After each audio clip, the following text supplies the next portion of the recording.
Et là, vous êtes devant la maison de Dalida. Elle a habité cette maison des années, vécu ici. Malheureusement, elle nous a quittés dans cette maison, voilà.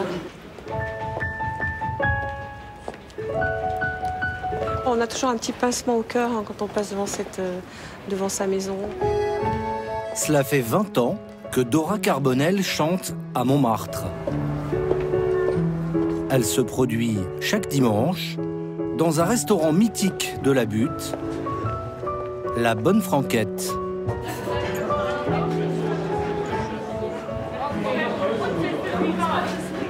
Ce soir, la chanteuse parisienne va devoir faire rêver un groupe de retraités de l'ex-Allemagne de l'Est et des Américains du Middle West. Tous ont payé 45 € pour prendre ici l'air de Paris, au menu soupe à l'oignon ou encore escargot au beurre aillé. Me fait tourner la tête. Mais aussi Dora. Mon manège à moi, c'est toi. Pendant 30 minutes, elle enchaîne les tubes d'Edith Piaf pour un cachet de 100 €. Quand tu me tiens dans tes bras. Pour nous, c'est comme Frank Sinatra. Edith Piaf, c'est un classique. La vie en rose, c'est sa chanson la plus célèbre. On va rentrer avec des souvenirs plein les yeux. La Tour Eiffel et Montmartre. C'est vraiment merveilleux. Montmartre attire chaque année 10 millions de visiteurs. On y vient pour le Sacré-Cœur, deuxième monument le plus visité après Notre-Dame. On y vient du monde entier pour s'y marier, profiter de la vue panoramique sur tout Paris ou se faire tirer le portrait sur la célèbre place du Tertre. C'est surtout le dernier village de Paris où l'on peut encore flâner dans des ruelles pavées, loin des grands magasins, des embouteillages et des bruits de la ville. Un grand village qui compte 32 000 habitants, comme Vincent et sa fille Sophia. Alors moi, j'aime bien dire que j'ai vu sur ma dernière demeure, parce que on a un caveau de famille qui est juste en face. Là, il y a une tombe rouge, et après, il y a une tombe un peu plus grise, avec des petits points blancs, et c'est celle-ci. Il y a un ange dessus. Vincent Thomas, 51 ans, a toujours vécu ici. Une maison achetée par son arrière-grand-père en 1920. Voilà. Pour rien au monde, il ne déménagerait. Il fait bon vivre, c'est vraiment la vie de village. On est l'air est bon, on est en altitude, hein, c'est la haute montagne. Une haute montagne on va chez le boucher d'abord. qui culmine à 130 mètres d'altitude. Notre ami Prosper, allons-y. Alors pour faire les courses, Allez. il faut de bonnes jambes. On va passer devant Saint-Pierre. Malgré les milliers de touristes, la vie de quartier et les petits commerces existent toujours à Montmartre. Notamment à 2 pas de la place du Tertre, la pharmacie la plus haute de Paris. Oh, mais qui va là? À sa tête depuis 28 ans, Thilou. Mais qui va là? Mais c'est donc vous qui venez maintenant? Comme ça me fait plaisir. Alors le problème, c'est qu'on n'est pas malade. Ça fait rien. Je t'aurai quand même. On n'est pas malade, donc malheureusement... Un ami de toujours. À chaque fois qu'un ami de toujours passe voir Thilou, le pharmacien se transforme en barman. Tu sais très bien que dans cette pharmacie, je ne souhaite jamais bonne santé. Non, mais non, surtout pas. Surtout pas. Surtout pas. Donc, Président de l'association des commerçants du Haut-Montmartre, Thilou s'est donné comme mission de sauvegarder l'esprit de la butte. il y a une bonne entente avec les commerçants entre nous, c'est-à-dire quand on voit qu'il y a un commerce qui se libère, on essaie de le récupérer, nous, non pas pour faire un monopole, mais pour éviter qu'il y ait des grandes chaînes qui viennent. Et puis les grandes chaînes ne veulent pas de mauvaise publicité, donc elles comprennent assez vite. Il y a quelques années, les commerçants se sont opposés avec succès à l'installation d'une enseigne de fast-food sur la place du Tertre. Le vieux chalet, chez ma cousine, ou la mère Catherine, Pour l'instant, les affaires familiales font de la résistance et la Butte continue de cultiver sa différence. Le Chat Noir, demandez le Chat Noir, le seul journal satirique de Montmartre qui dit toute la vérité, entièrement la vérité. Je le sais, c'est moi qui écris dedans. Montmartre a son mensuel, tiré à 1000 exemplaires et vendu 3 €. Ouais. C'est mieux que je fais ça. Hein. Fondé en 1882, le journal vient d'être relancé par une bande de jeunes rigolos, amoureux de la Butte. Mort du Père Noël, Éric Ciotti de gauche. Tout est dans le journal du Chat Noir. Demandez le Chat Noir. Madame, bonjour. Ce quartier est aussi le seul de Paris à avoir son gouvernement, même s'il est fantoche. Vincent Thomas en fait partie. Il est ministre de la Jeunesse. À ses côtés, l'homme au chapeau, le président de la République, Alain Coquard, 72 ans. Une fois par mois, le Conseil des ministres de ce qu'on appelle la République de Montmartre se tient au bar de la Bonne Franquette, le restaurant où l'on chante du Piaf.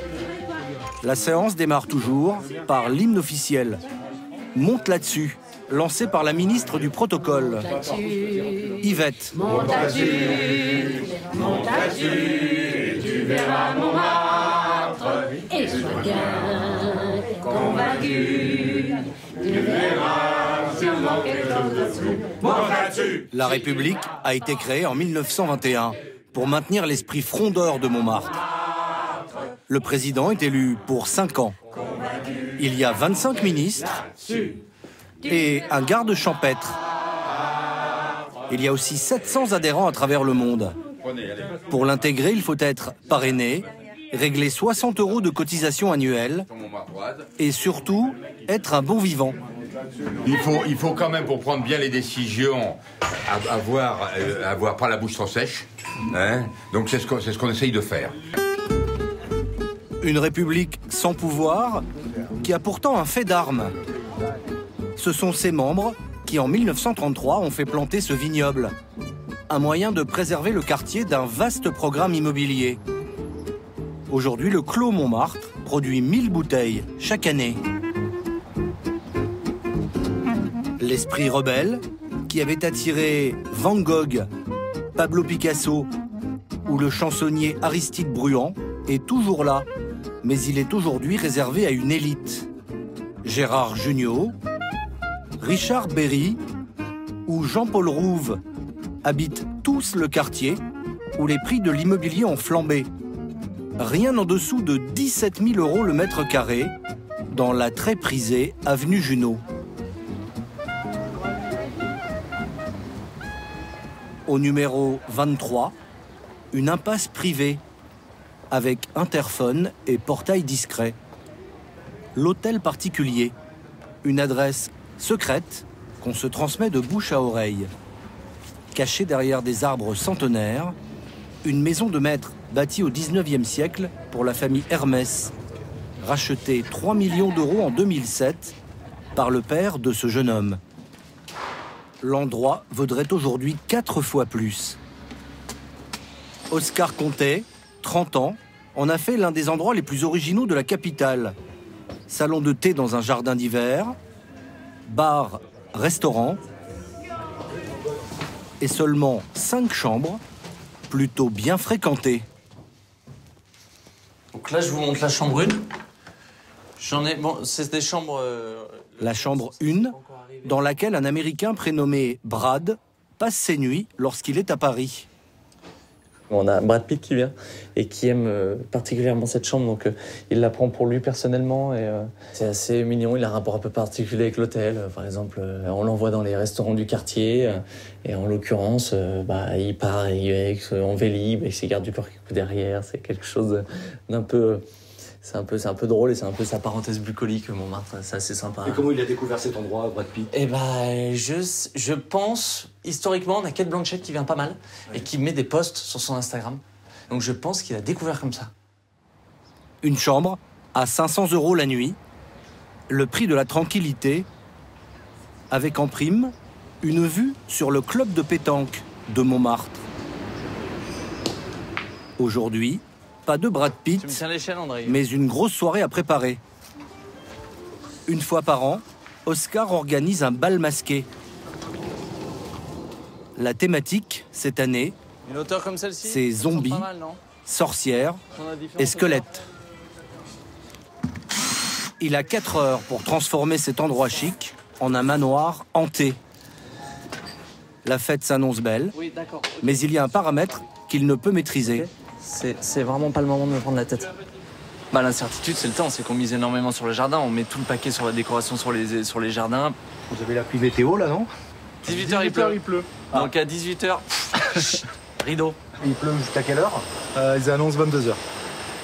C'est parfait, en plein dans le créneau. La fête, c'est l'image de Montmartre.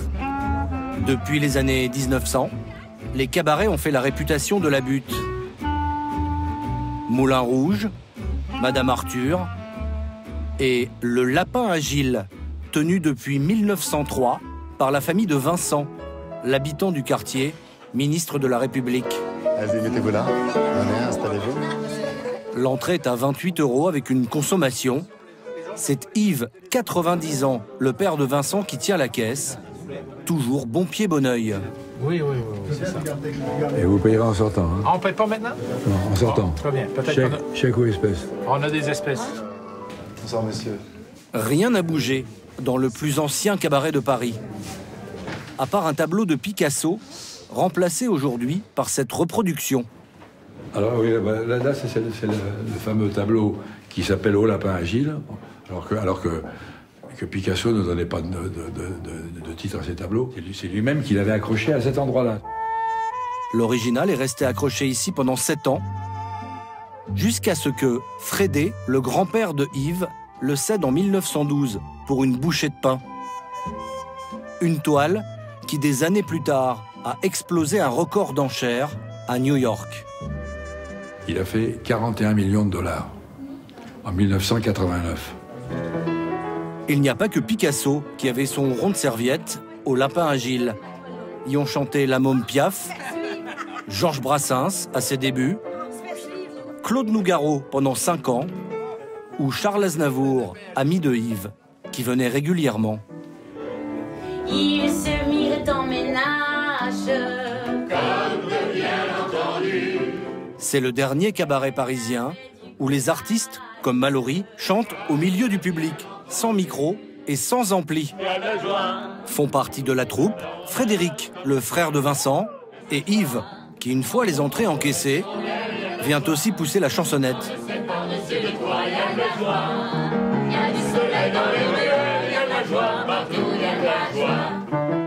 La relève est déjà assurée avec Sophia, 10 ans, qui, le week-end, fait la fierté de son papy. 6 soirs par semaine, Français et étrangers viennent reprendre ces refrains d'autrefois, tellement Paris. Moi j'essuie les verres au fond du café. J'ai bien trop à faire pour pouvoir rêver. Montmartre, un village avec ses institutions et ses figures.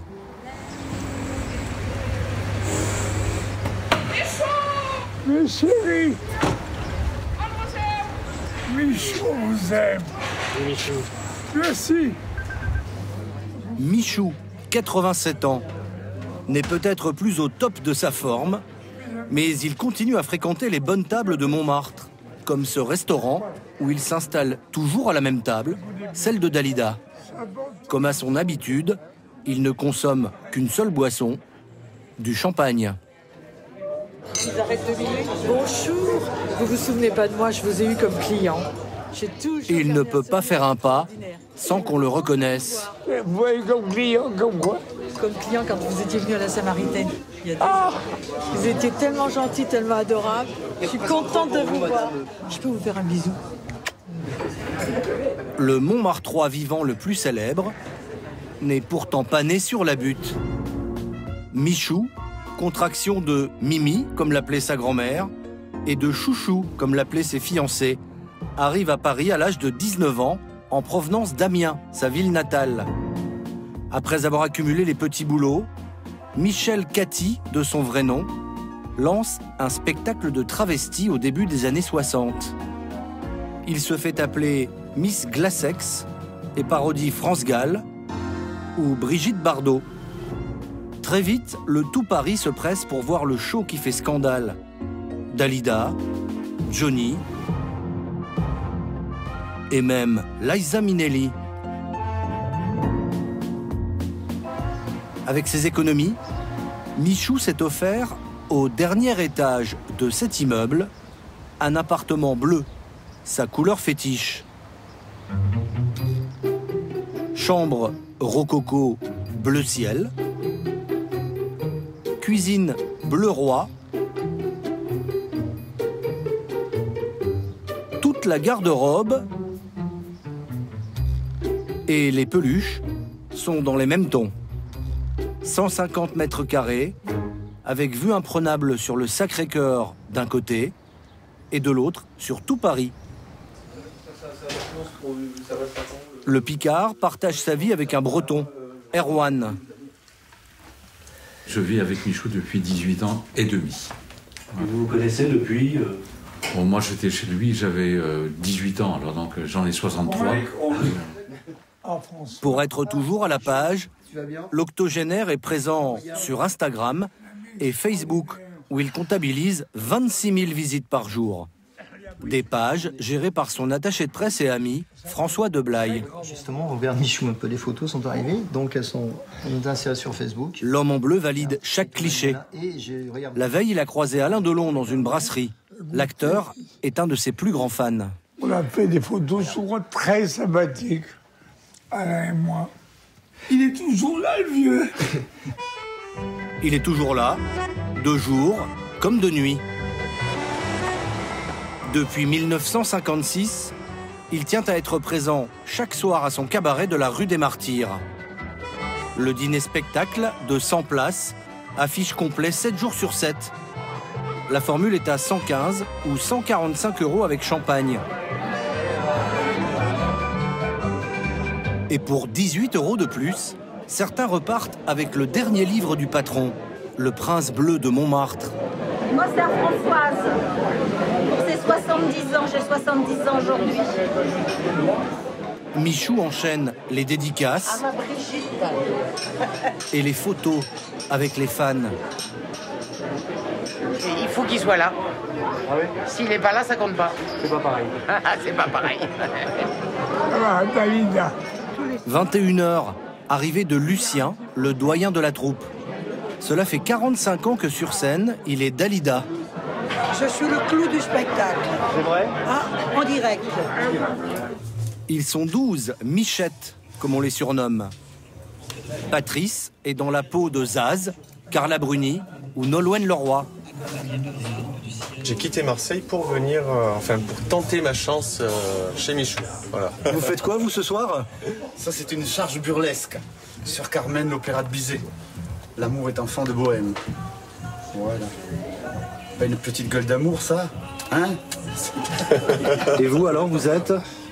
Ça se voit pas, cocotte. Impressionnante. Christian, du Poitou-Charentes, sera ce soir Liane Folly.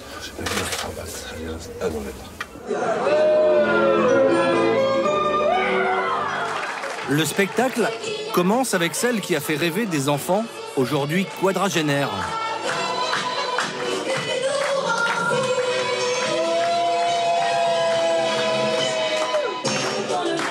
Puis s'enchaînent Nolwenn Leroy,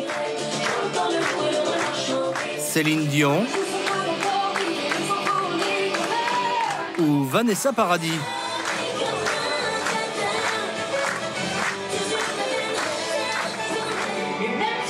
Et parfois, les ressemblances sont frappantes.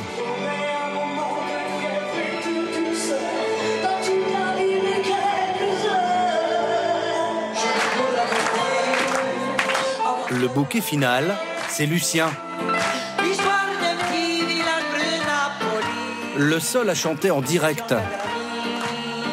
On va tous les samedis à jouer et à chanter.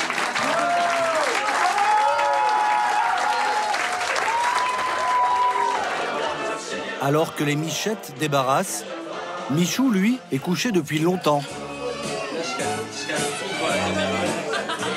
L'homme en bleu a déjà prévenu. quand il ne sera plus de ce monde, il souhaite que son cabaret ferme définitivement ses portes. De l'autre côté de la butte, la fête ne fait que commencer. Les premiers noctambules débarquent à l'hôtel particulier. Julie, 35 ans, styliste, et son mari Steven, dentiste, sont des Parisiens pur jus. Ils ont traversé la Seine pour passer une nuit à Montmartre. Alors, voici votre suite. Super. Génial. Chaque année, ils s'offrent une chambre différente. Vous la connaissez pas celle-là? Non. Ce soir, c'est la suite de Brad Pitt. Un dépaysement total à seulement 8 km de chez eux, mais à 500 € quand même. Ce qui est génial, c'est que on est dans Paris, on a l'impression d'être en week-end en fait. On n'entend rien, enfin il y a les oiseaux, on n'entend pas de voiture. En bas, il y a un chanteur cubain au look Nosferatu et un DJ qui monte dans les soirées parisiennes, Benoît de Bonne Famille.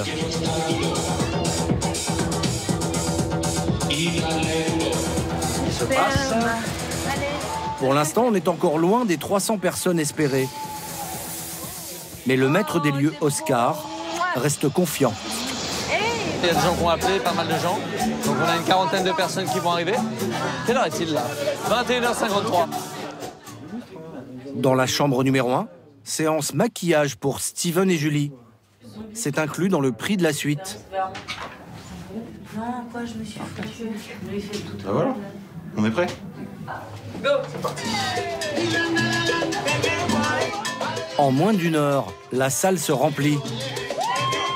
Condition pour être admis à la soirée, s'être inscrit en amont et surtout arborer une tenue surprenante. Mort-vivant, sorcière vaudou ou jeune marié de l'au-delà. Le plus beau déguisement gagne une nuit dans une suite de l'hôtel. À minuit et demi, Oscar est victime de son succès. Tu préviens la sécu, je leur ai dit déjà, on arrête les entrées. On bloque l'entrée. Il ne faut plus l'entrée. Bien sûr. Il faut un peu calmer le jeu parce que on peut faire rentrer, on est à 260, on peut faire rentrer 500 personnes, vous voyez, mais après on n'est plus capable de les gérer et les gens ils ont un mauvais souvenir de la soirée. En 3 heures, grâce au bar, le jeune patron a encaissé 16 000 € de recettes. Un vent de jeunesse souffle sur la butte. Montmartre pourrait bien redevenir the place to be à Paris.